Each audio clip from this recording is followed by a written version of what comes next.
Okay, my friends, this is a better plan how to pay for college yourself.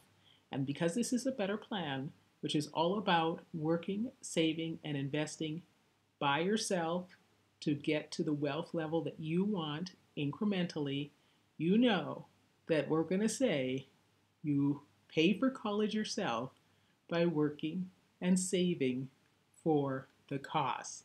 And it's a slog and it takes years and there's no magic formula, but it means stress free, debt free financial freedom. Now, there's some shortcuts, there's some different things that you can do. That's what we're going to talk about. The basic idea is you're going to work to save the money you need for college. And yes, it's possible, even for the most expensive colleges. It's all a question of time or money, right? And it's also a question of how you want to approach it, what some of the shortcuts are that you can implement, and of course, how you're going to make money. So that's what we're going to talk about. This is a better plan, how to pay for college yourself. Let's get started. Okay, better planners, we always start with our framework: working, saving, and investing in yourself. That's what a better plan is. That's what better planners do. So when we talk about how to pay for college yourself, don't be surprised that I'm going to say work, save, and invest in yourself, because that's the better plan. Now remember, we use math to help us figure out what we really need to do here. And you only need the basics: addition, subtraction, multiplication, and division. So let's hope you weren't asleep in math class and you're all set for this. What we want to talk about is paying for college yourself, meaning you as a self-sufficient adult. So don't freak out. You're going to actually do it. And this is not about having your easy road. It's not about having a pile of money fall on your head. And it's not about having some kind of magical process. It is working and it is saving and it is investing in yourself, because your college education is your future for you to get ahead. Now, I know there's a whole big societal idea around it, but at the end of the day, it's you, okay? You get to do the work, whether you like it or not. You get to spend the money, make the money. Sure, you'll pay your taxes and everything. That's a contribution you make afterwards. But at the end of the day, what goes into your brain is all yours, right? You get to keep it and use it any way you see fit. So this is about how you do that. When we're talking about college here, talking about any kind of education that you're going to have to pay for. So it could be training, it could be learning a skills trade, it could be online, it could be going to that formal campus for 4 years, it could be graduate school, anything like that. It is education you have to pay for in order to move ahead and achieve the goals that you want. So we are talking about how to pay for that education by yourself as a responsible adult. The first thing we're going to talk about is how much does college cost? Now, I know there's a bunch of you thinking, well, it costs too much for me to afford. Well, yeah, and where did you get that idea? From the news, from the internet, from your parents, from your siblings who went ahead of you? You have to know the numbers. This is a better plan. Better planners know their numbers. You know exactly how much it costs because you've run the numbers and you've figured out what it would take to actually earn the money you need to attend. That's what a better planner does. So you don't just say, I can't afford to go. I need to see numbers before you can say anything like that.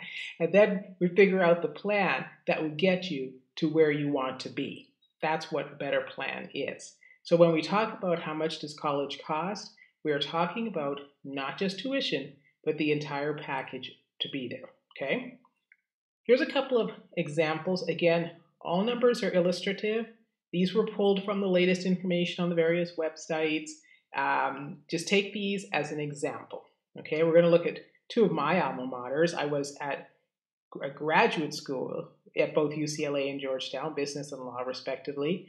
I was never an undergrad at either of those colleges, but we're going to talk about being an undergrad there at either one of them and what the different prices look like.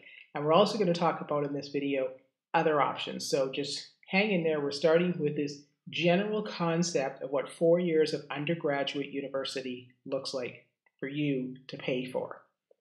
If you're going to UCLA in-state, so you're a California resident, there's your tuition. I'm not going to call out what all the numbers are. You can see big picture over 4 years, about $150,000. If you want to go to a private college like Georgetown, you pay over 4 years about $315,000. These are numbers that come, again, pulled from the websites. We're going to talk through what this really means, cost of attendance, even what tuition and fees really means. And you have to think about not just, multiplying this by 4, but looking at what it looks like if you add inflation. Because colleges in the last few years have been really, let's just say, overinflating. The price of attending college has increased at a faster rate than the inflation rate in many cases. And something that seems to be lost in the argument around the cost of attendance is, well, why does it just keep going up above and beyond inflation? A lot of people know why. They look at, fancy new buildings and things like that, and things that are, sort of flashing lights that are trying to attract good students onto campus. There's all sorts of reasons. We're not getting into that.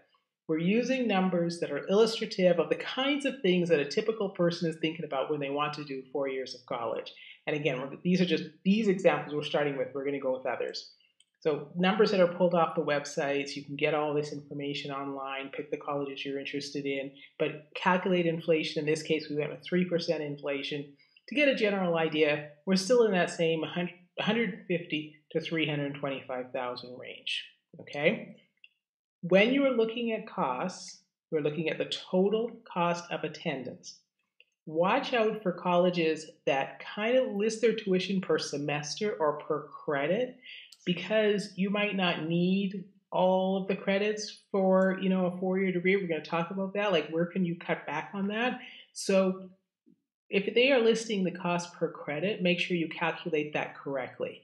Check if you have to multiply some, numbers that they have posted by 2 or 3, depending on how many semesters they have. Health insurance, as of now, some of you may be covered by your parents. The cost of attendance on the websites includes the cost of health insurance. So if this is not an issue for you, you can subtract those numbers out. And the big one, housing. After tuition, it's housing. Now, think about how you like to live. Are you going to rent a house with a bunch of friends, live with others, and split the cost? That would bring your housing costs down a lot lower than is currently showing on the typical cost of attendance. Or if you live at home, even better. I love zero, assuming you get zero cost from your parents, zero expense. That's always a great option as well.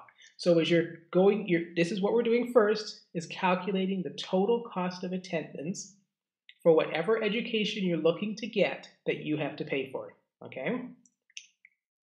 Now we're going to talk about how do you cut down the time that you have to be there. So we got to that 150 to 325,000 number by thinking it's a 4-year deal. It doesn't always have to be a 4-year deal. And this is one of the critical first steps in how to pay for college yourself, is to cut down the amount of time that you need to be there. Now, I can hear all sorts of you cry.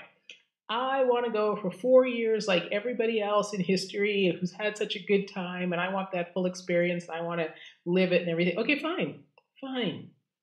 This is what better planners do. You set the goal of what you want, and then you get organized and prepare for how you want to pay for it.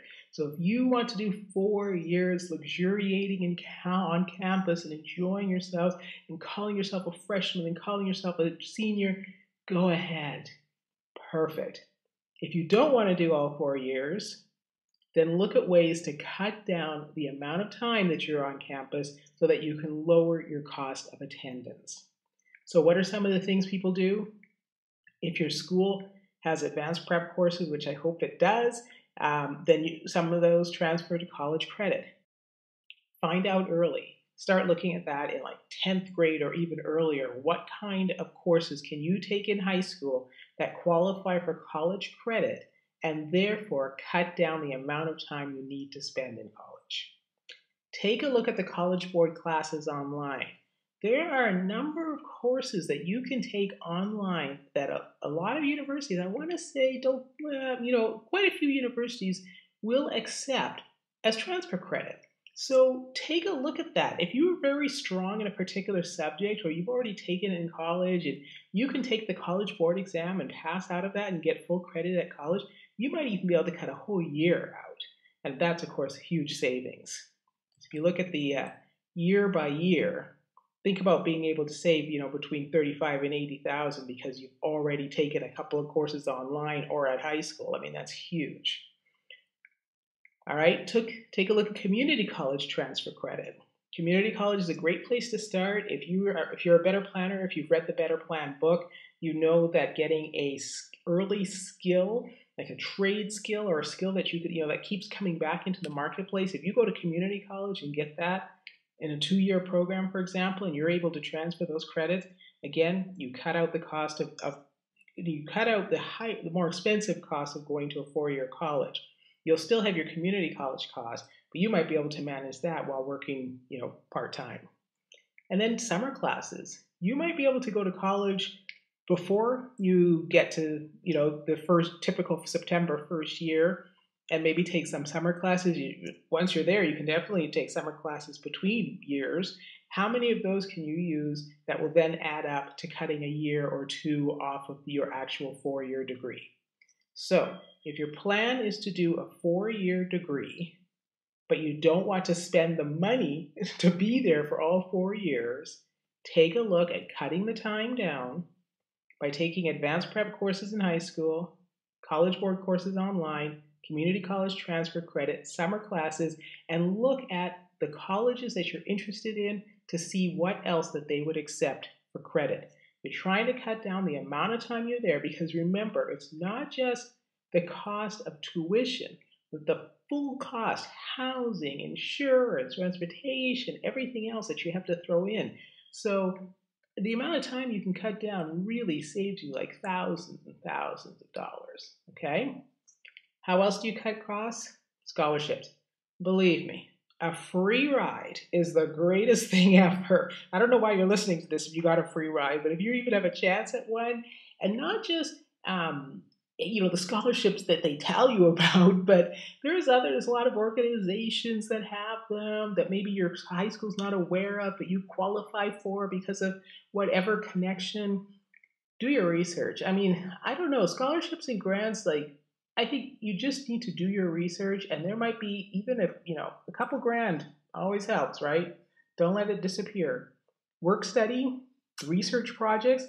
If there are professors who got the grant and now can hire people to help them with research and so on, take a look at that. If there's a subject you're really interested in or a professor that you want to work with, you might have a chance, and this might even be credit too, so this might be like, a double whammy kind of assistance for you here that you get paid for it and it counts for credit. So these are some of the things, there's so much out there, but there's not a lot of people who start preparing for college by thinking about all the ways that they don't have to pay for it.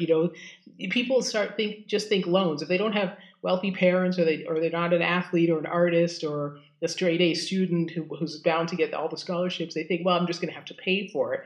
But it's not necessarily true if you do your research and look at the other options of different things that are available for you. And if you're a better planner, you don't want to just pay flat out for it. You want to look for these different things. So you're going to be that person who's out there doing that. And believe me, if your classmates know about it and they're interested too, you guys can work together and kind of just, help each other to discover where there's money available. And if you're older and you're going back to school or you're talking to your friends and a couple of you are interested in it, do the same thing. Work together to find out, how you could cut down those costs. We go back to that big picture where you're thinking 4 years, where you're trying to get to $150,000 to $325,000. I know you're like, get out of here. That's crazy. That's impossible. It's not impossible because we're better planners and we're going to figure it out. But you're also keeping in mind, again, these are illustrative numbers. I'm going with the big numbers just to show you some of the options and just what it would take for you to get to saving this amount of money. You're a better planner, which means you work and you save and you invest in yourself. So let me just say a word about graduating from high school at the age of 17 or 18 and then going immediately into debt. I know that's everybody's magical road. It's not the best thing for you. As a better planner, you don't want to go into debt. So you are going to give up maybe 2, 3, 4 years before you get to college so that you don't have to be in debt. Now, I hear you all yelling again. You don't want to do that. The rich kids don't have to do that. So why do you have to do that? Well, you're not a rich kid. That's why you have to do it. Like, what do you want me to tell you? If you're rich, you could go into debt and then not be really not rich, or you can work for a few years, save your money, and pay for it yourself and be a responsible adult who contributes to society. And what did you miss? Okay, you missed a few parties over the 4 years that some of your friends are there. You might not even be going to the same colleges, so maybe you missed absolutely nothing. You don't know. Maybe better people are going to be there in 4 years than the group you know now. I don't know. You just have to think like a better planner. And I know it's annoying because you're like, it's not fair, it's not fair, it's not fair. It is fair. It's just what life is. Life is a random gamble. So wherever you land is where you land, and this is what's going to get you moving forward, is deciding yourself what your goals are. One thing you've got going for you is being a person who thinks and has goals. And you set your goals and you work towards them. That's what better planners do, okay? So no more yelling about that. Let's talk about earning the money to go to college. Earning the money to pay for it yourself. You're working towards your goal. And as a better planner, you're going to do this your whole life. What's the key? No debt, life of happiness, financial freedom, financial security. Put yourself on that road when you're young. Put yourself on that road today. I don't care if you're 60, 70, 80 years old. I don't care how old you are. When you start this process, put yourself on the road to that. Once you start thinking like a better planner and living like a better planner, you start feeling better because you're working towards your own security, which is what you've always wanted. Okay? Let's talk about the plan. So you're going to work and you're going to save 90% of your earnings. There's a huge caveat on this, and it's called living at home. Okay, so if you're a kid, high school, you're living at home, you're going to beg your parents to let you stay at home so that you can work and save 90% of your earnings. If you're already out of the house and you're already paying rent and all those kind of things, you can only save 90% of what's left over. Or you have to go and start thinking about other ways that you could earn money to make up for what you're paying out with everything else. So you might have to take on a second job, which will be your college fund job, okay? The numbers we're going to look at are just reflecting working 8 hours a day, 5 days a week. So it's the typical 40-hour week. The other ideas, of course, no vacations, no big ticket purchases like a car, unless you really, really, really need a car for your job, and no savings or investments, returns, inflations, or risk. None of that's in the calculation because, again, we're illustrative. We just want to get to some numbers to give you an idea. Better planners look at numbers. So we're just trying to get an idea. We have no idea what inflation will be. We have no idea what the risks are to the global economy and the geopolitical situation. We don't even know what your savings and investment returns will be, right? We don't know any of that. So there's no way we're going to factor that in right now. We're just going to look at top line numbers to get a general idea of what it would take for you to earn your own money to pay for colleges. Everything can be changed based on, the time and the amount you want and so on. This is our overall picture. But keep this in mind. You're putting away everything to go to college. Everything extra you got is going in that bucket, okay? So at a minimum, I'm going to go back and refresh your memory if you don't remember our friends who are working at these different wage levels. Min makes the federal minimum wage at $7.25 an hour. So at a minimum, to get to that 150,000, or to get to the 325,000, saving 90% of her $7.25 an hour will take 11 to 22 years. Whoa, right? Now, Liv is our living wage earner at $15 an hour. So 5 to 10 years. 5 to 10 years to save that way. And Trey is our professional who has a skilled trade, $25 an hour, 3 to 6 years. 3 to 6 years to save 90% of her income for college, not factoring anything else like, again, taxes, returns, all that kind of stuff. So, tough, right? But at the same time, if you really want it, this is where it's going.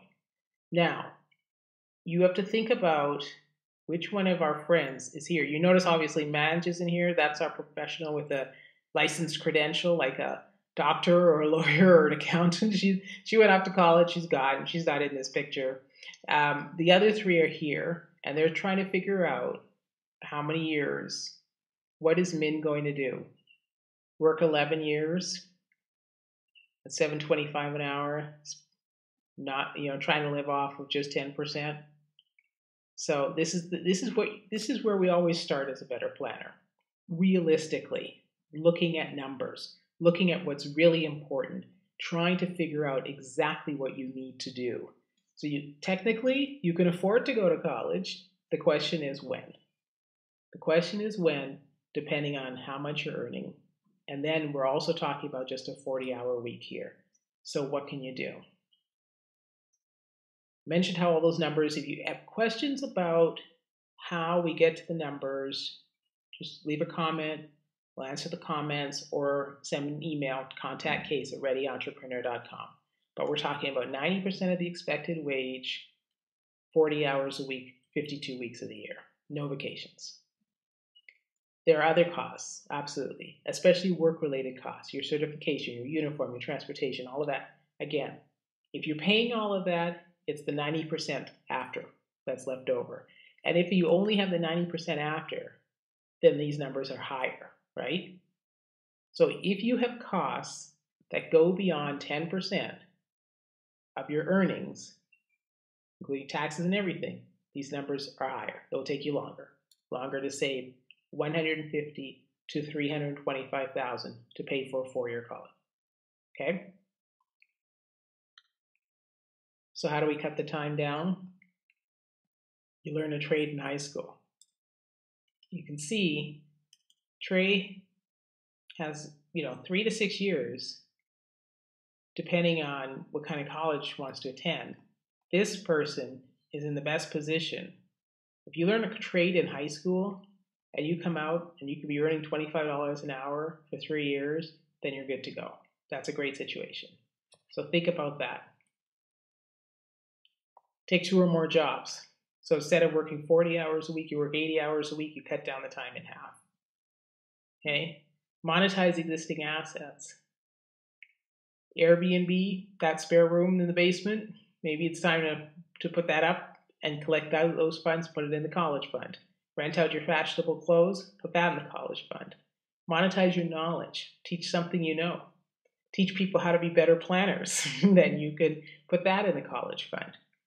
You're always looking at how do you get to your goal. You know when you want to go to college. You know how much money you need. How do you get there?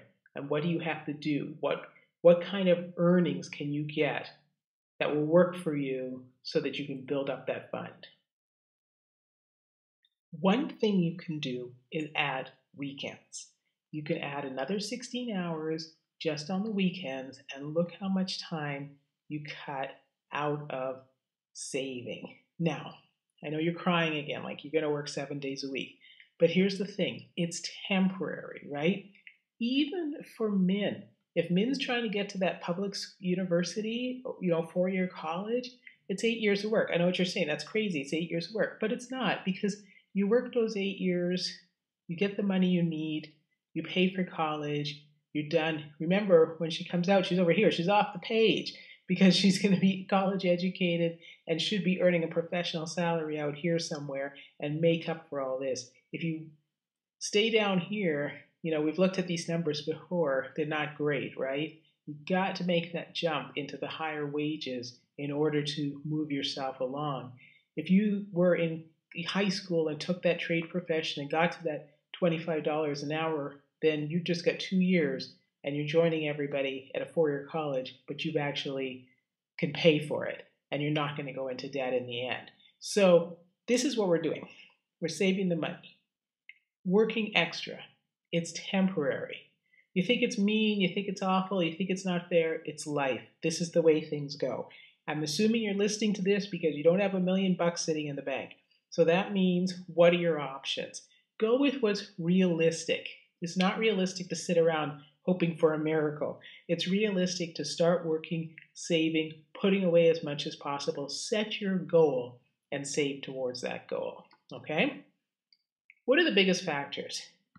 Number one is simply the range of college costs. And when you're looking at planning for how you pay for college yourself, look at the options around every aspect, starting, of course, with cost. If you can cut a couple years out by going to a community college at $46 a unit, for example, and then transfer those credits, look at that as a possibility. Maybe you can go to a different state. Maybe you've got cousins in Kansas that let you stay with them so that you can get your in-state residency and then pay their college level costs. Or you can go to another type of state college like California State University in Northridge, which is less expensive than going to one of the UCs. Now, obviously, if you qualify for the big schools, the more the prestigious schools and the schools with the big names and so on, you want to go to those ones, assuming you haven't quite decided exactly if you're pursuing a particular field, which is a specialty somewhere else. But let's say you just want to go to whatever is the highest ranked college. Let's be realistic about that. I totally get it. Everybody wants to go to the highest ranked college because if you're spending the money anyway, you might as well come out with the big credentials, the flashing sign that says you're the one. That's great. That's fine. So then you go back and you look at all those other options, whether they're grants or scholarships or work studies and things like that would lower your cost, or you look at spending more time saving. Those are not the specific issues about which college you're going to. You set the goal. You set the goal. The issue is how much money do you need? And how long are you going to take to get that money? And what are you going to do to get that money? How are you going to earn that money? As a better planner, you are working and saving to pay your own way as a responsible adult and a contributor to society. Taxpayers aren't paying, parents aren't paying, the magical fairy isn't paying, you're paying. Because that's the only thing that works for sure, is that you take responsibility and you do it yourself. That's the only thing that is, it's a sure thing. Any other option, go for it. If you can get a scholarship free ride, great. If, the parents decide they're going to pay, wonderful. But if you're just sitting there going, I can't afford it, look at yourself and look at what you can do. Remember the number of months that you're there, because you have to look at the cost of living. And, we were looking at that chart earlier. Cost of living runs, a few $1,000s a month. So if you can cut down the number of months that you're actually at a school, assuming you're not living at home, then you're saving all those costs over time. So the biggest factors, range of college costs, pick the situation that works best for you, and the number of months in school. If you get the big, highest ranked, most expensive college there is, and you don't get a free ride of any kind, then you look at how much it's actually going to cost you and how long it will take you to save. Can you just imagine if, all of the high school graduates who get into the most prestigious colleges turned around and said, oh, okay, I'll be there as soon as I can afford to pay for it? What do you think would happen to tuition fees then, right? Colleges might be a little bit frightened about nobody showing up on the first day, week of September, because they're working and saving. They're all better planners working and saving so they don't go into debt. That might sort of drop tuition fees overnight. So think about this as a long-term plan to help future, college aspirants one day. So the other big factors, cost of living. How do you want to live? You want to live at home? Do you want to be alone? Do you want to share?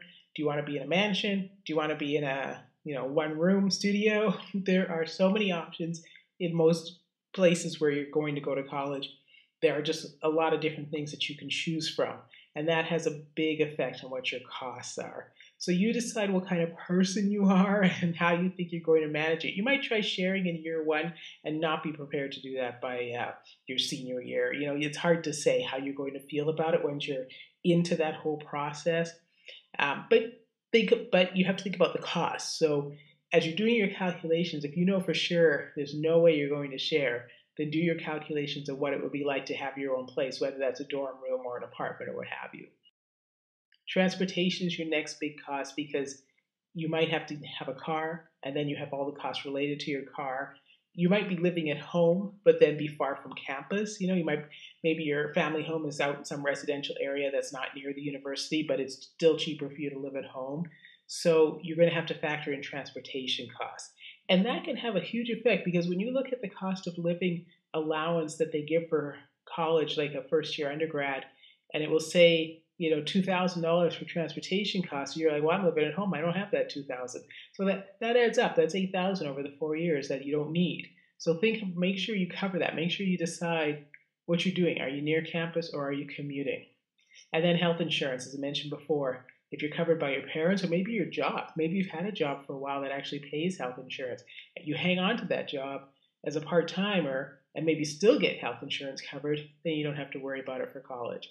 These are the important factors you look at. Where can you cut out some of these multi-$1,000 costs over 2, 4, 3 years, whatever it takes, that will actually get you to a lower number. So you start with the most expensive number, the highest number. What would it cost to go for full-time, living on campus or what have you, and then you start cutting until you get to the number you're going to work towards, the goal you're going to work towards. So then you can decide how many hours of work you have to do at what wage to get you to the amount of money you need to actually pay for college yourself.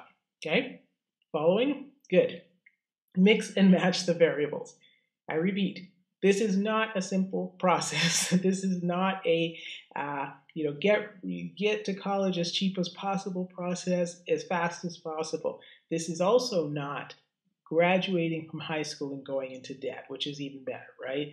It is about you taking control, saving your money, managing to pay yourself, to pay your way through, and setting yourself up as a better planner from the beginning.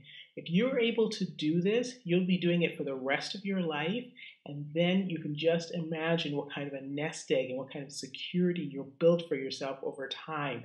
Better planners are solid. You get into that position and you just go forward and you hang on to it. So put yourself there and force yourself on that road. And it's going to be tough. You're not going to want to work 7 days a week. Of course not.